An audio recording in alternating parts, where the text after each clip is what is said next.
नमस्कार दोस्तों। Ocean network में आपका स्वागत है। मैं हूं ओमकार चौधरी। 2017 में जब लाल कृष्ण आडवाणी से लेकर के मुरली मनोहर जोशी और कई दूसरे सीनियर नेताओं के नाम चल रहे थे राष्ट्रपति चुनाव के लिए, पद के लिए, तब पूरे देश को चौंकाया था नरेंद्र मोदी ने। वो लेकर के आए थे रामनाथ कोविंद साहब को। और रामनाथ कोविंद को तब तक कोई खास जानता नहीं था। हाँ, वो एक राज्य के राज्यपाल थे, पर कोई ऐसा बड़ा चेहरा नहीं थे जिसकी अपेक्षा आम तौर पर देशवासी भी करते हैं और पॉलिटिकल पार्टियों की जो बड़ी जमात है वो भी करती है। क्योंकि अतीत में तो अगर हम देखें तो बहुत बड़े-बड़े नाम, बड़े-बड़े चेहरे राष्ट्रपति बनते रहे हैं, बनाए जाते रहे हैं। लेकिन 2017 में नरेंद्र मोदी लाए थे एक दलित चेहरे को, जो उत्तर प्रदेश के कानपुर जिले के एक गांव के परौंख के एक साधारण परिवार में जन्म लेने वाले बच्चे के रूप में बड़े हुए और फिर आगे बढ़े। सुप्रीम कोर्ट में वकालत की उन्होंने। तमाम उनके बायोडाटा देखेंगे तो आपको समझ में आएगी कि उन्होंने काम कितना किया हुआ था। और दानवीर इतने बड़े कि गांव का जो अपना घर था, जो जगह थी, वो सामुदायिक कार्यों के लिए दान कर दी थी। अब रामनाथ कोविंद साहब का कार्यकाल पूरा हो रहा है। अगले राष्ट्रपति के चयन का समय आ गया है। नोटिफिकेशन जारी हो गया है। भारतीय जनता पार्टी की तरफ से अध्यक्ष जेपी नड्डा और रक्षा मंत्री राजनाथ सिंह लगभग सभी दलों के नेताओं प्रमुखों से चर्चा कर रहे थे, एक आम सहमति बनाने की कोशिश कर रहे थे कि एक कॉमन चेहरा हो जिसको सब सपोर्ट करें और सर्वसम्मति से राष्ट्रपति चुन लिया जाए। आखिर राष्ट्रपति पद की एक मर्यादा होती है, गरिमा होती है, एक स्थान है, एक संवैधानिक प्रमुख का पद है, तीनों सेनाओं के कमांडर कहलाए जाते हैं। लेकिन सहमति नहीं बनी और विपक्ष पहले तो शरद पवार, फिर फारूक अब्दुल्ला, उसके बाद एचडी देवगौड़ा, बीच में गोपाल कृष्ण गांधी और लास्ट में यशवंत सिन्हा को ढूंढ करके लाए। अब यशवंत सिन्हा कौन है? चंद्रशेखर सरकार में भी वित्त मंत्री रहे, अटल जी की सरकार में भी वित्त मंत्री रहे, भारतीय जनता पार्टी के संगठन में भी काम किया, आईएएस रहे हैं। लेकिन अगर हाल के वर्षों में अगर आप देखें, इनकी विशेषता जानने की कोशिश करें तो सिवाय मोदी को और मोदी सरकार को कोसने के, गाली देने के, इनके पास कोई दूसरा काम नहीं है। मोदी ने अपनी पहली सरकार में इनके बेटे को वित्त राज्य मंत्री बनाया था। इसके बावजूद पूरे 5 साल तक ये अरुण शौरी के साथ मिलकर के, शत्रुघ्न सिन्हा के साथ मिलकर के, एक दो और चेहरे थे उनके साथ मिलकर के एक गुट बना करके मोदी सरकार के खिलाफ विपक्ष के टूल बने रहे और हमले करते रहे। ना भारतीय जनता पार्टी और प्रधानमंत्री नरेंद्र मोदी की सेहत पर कोई फर्क पड़ना था, ना भारतीय जनता पार्टी के परफॉर्मेंस पे कोई फर्क पड़ना था, क्योंकि लोग भी समझ चुके हैं कि इनकी वक़्त क्या है, हैसियत क्या है, औकात क्या है। लेकिन यशवंत सिन्हा को जिस तरीके से ममता बनर्जी, कांग्रेस, शरद पवार, अखिलेश यादव, तेजस्वी यादव, ये पूरी जमात लेकर के आई है विपक्ष के राष्ट्रपति पद के प्रत्याशी के तौर पर फिर एक बड़ा गंभीर प्रश्न खड़ा होता है कि इन लोगों की आखिर सोच क्या है। एक तरफ यशवंत सिन्हा जो प्रधानमंत्री को गालियां देते हैं, आप उनको राष्ट्रपति बना करके क्या करना चाहते हैं? क्या हासिल करना चाहते हैं?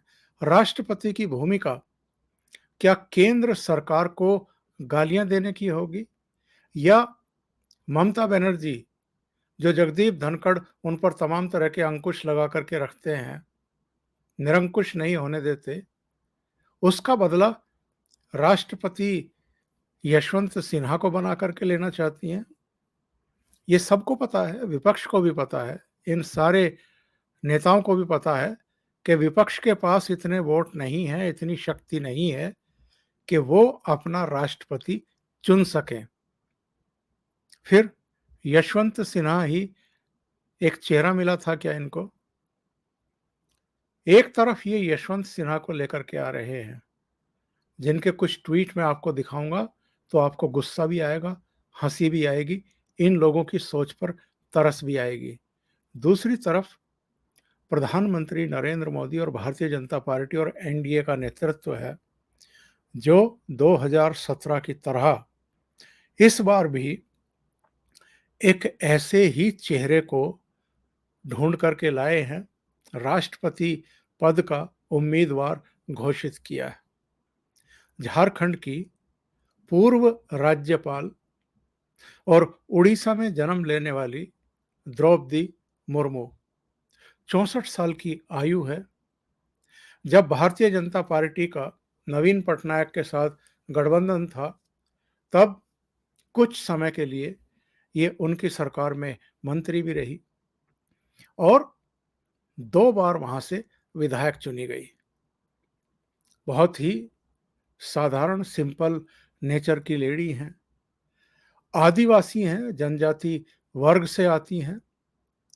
और नीलम संजीवा रेड्डी जब राष्ट्रपति बने थे तो वो 64 साल करीब करीब 3-4 महीने के थे, लेकिन जब ये राष्ट्रपति पद संभालेंगी तब ये 64 साल 1 महीना 1.5 महीने की होंगी, क्योंकि 20 जून को इन्होंने अपना जन्मदिन मनाया है और 21 जून को एनडीए और भारतीय जनता पार्टी ने उनको अपना राष्ट्रपति पद का उम्मीदवार घोषित किया है।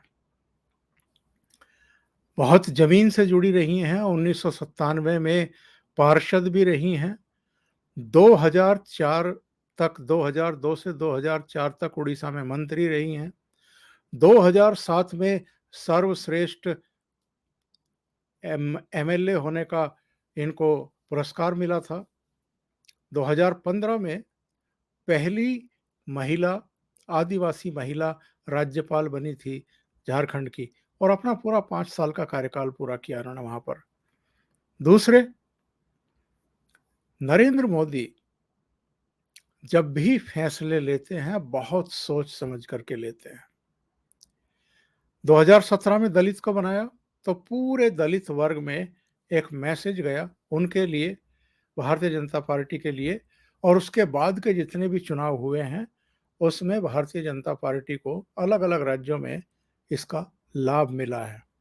इसके अलावा जो दलित, जिसमें एक भटकाव दिखाई देता था, एक राज्य में किसी पार्टी के साथ दूसरी राज्य में दूसरी पार्टी के साथ, उसमें एक रूपता आई, उसमें आत्मविश्वास डेवलप हुआ कि हमको भी इस देश में सर्वोच्च पद पर बैठाया जा सकता है।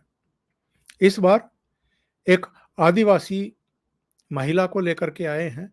पहली बात महिला, दूसरी बार इस देश की राष्ट्रपति महिला बनेगी। 2007 में प्रतिभा पाटिल को कांग्रेस ने बनाया था।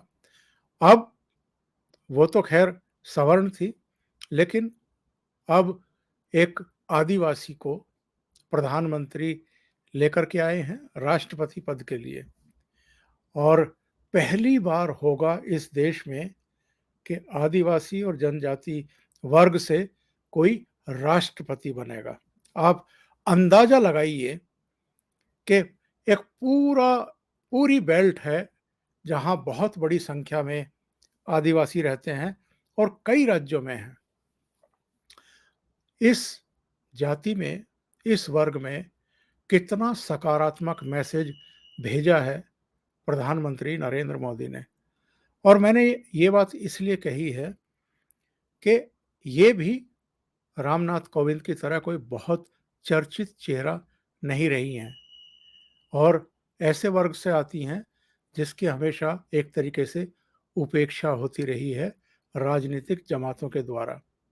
उपेक्षा नहीं होती तो अब से पहले कोई आदिवासी राष्ट्रपति बन गया होता, नहीं बना। तो नरेंद्र मोदी की खासियत ही ये है कि वो जो आम वर्ग है, आम आदमी है, जो वंचित वर्ग है, जो गरीब जिसको समझा जाता है और किनारे पर लगाए हुए जो लोग हैं, उनको सामने लेकर के आ रहे हैं, उनको सम्मान दे रहे हैं।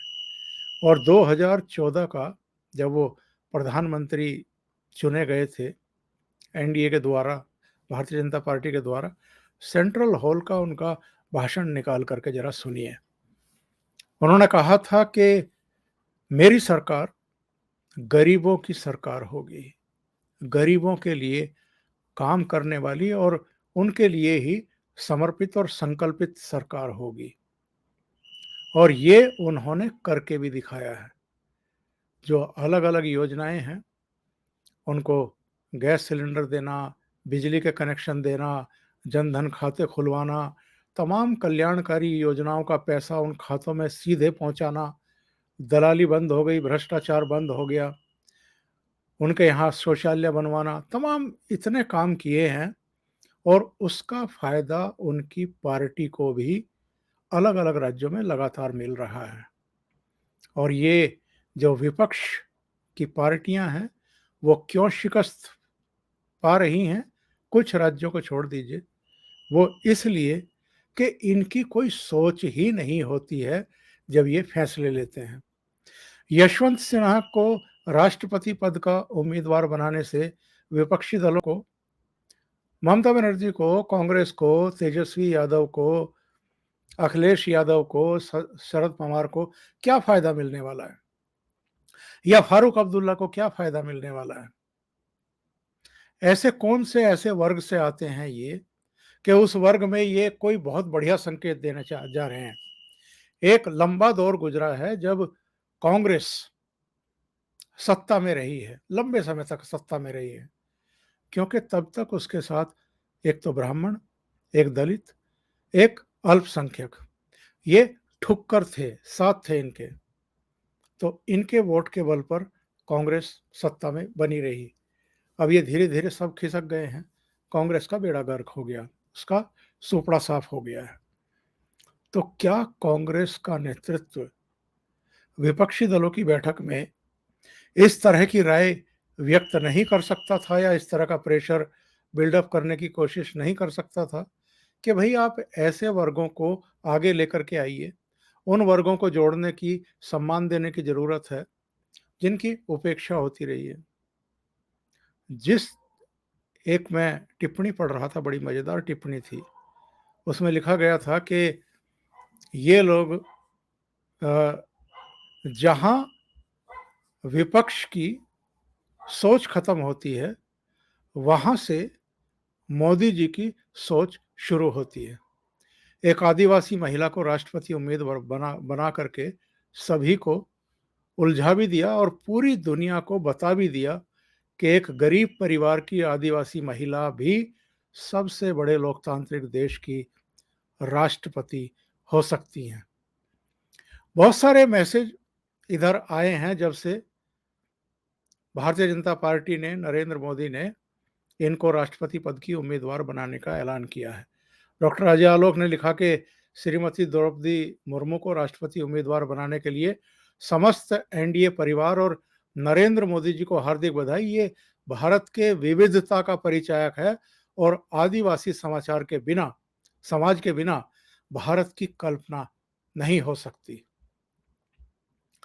बहुत सारी टिप्पणियां जो हैं वो आ रही हैं और उनमें अलग-अलग लोगों ने, जैसे खुद द्रौपदी मुर्मू ने क्या कहा, अभी मोदी जी का जो ट्वीट आया था वो तो मैं आपको दिखाऊँगा ही, लेकिन द्रौपदी मुर्मू ने एक मैसेज किया है। उन्होंने कहा है कि एनडीए की जो जो ट्वीट है एएनआई का, उन्होंने कहा है कि NDA presidential candidate Droupadi Murmu while speaking to ANI said, I am surprise, I was not able to believe it, I am thankful, do not wish to speak much. ज्यादा बोलने की स्थिति में नहीं हूं, पर मैं सरप्राइज हूं। और प्रधानमंत्री नरेंद्र मोदी ने भी जो मैसेज किया है वो बहुत ही सुंदर है। और उन्होंने कहा है कि खास तौर से जो गरीब वंचित परिवार से आते हैं उनको एक तरीके से संबल देने वाली, सशक्त करने वाली और उनके उनकी एक प्रेरणा स्रोत रही द्रौपदी मुर्मू जो है वो अगर राष्ट्रपति बनने जा रही हैं तो इस पूरे वर्ग में, पूरे समाज में एक बहुत ही सकारात्मक संदेश जाने वाला है। और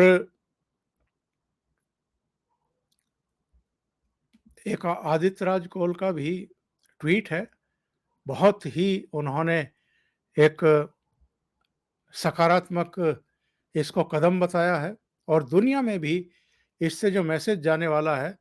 एक और ट्वीट पर मेरी नज़र पड़ी थी, अखिलेश शर्मा जो एनडीटीवी से हैं, उन्होंने कहा कि हेमंत सोरेन के लिए बहुत मुश्किल होगा पहली आदिवासी राष्ट्रपति उम्मीदवार का समर्थन ना करना। छत्तीसगढ़, झारखंड और उड़ीसा के कांग्रेस विधायकों के सामने भी यही दुविधा रहने वाली है। एक तरफ तो द्रौपदी मुर्मू के लिए ये विचार हैं लोगों के, और दूसरी तरफ यशवंत सिन्हा जो बदजुबान भी हैं, बददिमाग भी हैं, जो गाली गलौज की भाषा में पेश आते हैं। ऐसे चेहरे को अगर विपक्ष राष्ट्रपति पद के लिए अपना चेहरा बना रहा है तो आप जरा अंदाजा लगाइए। सबसे पहले तो इन्होंने क्या काम किया भाई, द्रौपदी मुर्मू ने सबके प्रति आभार व्यक्त किया और कहा कि मैं तो सरप्राइज हूँ, मैं उस लायक हूँ भी कि नहीं, मैं कहने की स्थिति में नहीं हूँ और संविधान के अनुसार मैं काम करूँगी अगर ये सेवा का मौका मिलता है। लेकिन यशवंत सिन्हा ने क्या किया, उन्होंने ममता बनर्जी के प्रति कहा कि मैं ग्रेटफुल हूँ जो उन्होंने मुझे ऑनर दिया है।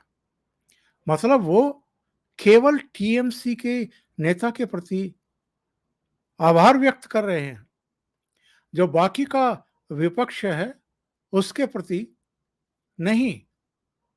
और देखिए, अभी 19 जून को ही इन्होंने क्या ट्वीट किया था, इन्होंने कहा था कि ये जो अग्निपथ रिक्रूटमेंट है मैं इसको सपोर्ट कर रहा हूं, करूंगा, और India would not have won the war with Pakistan in 1971 but for अग्निवीर्स।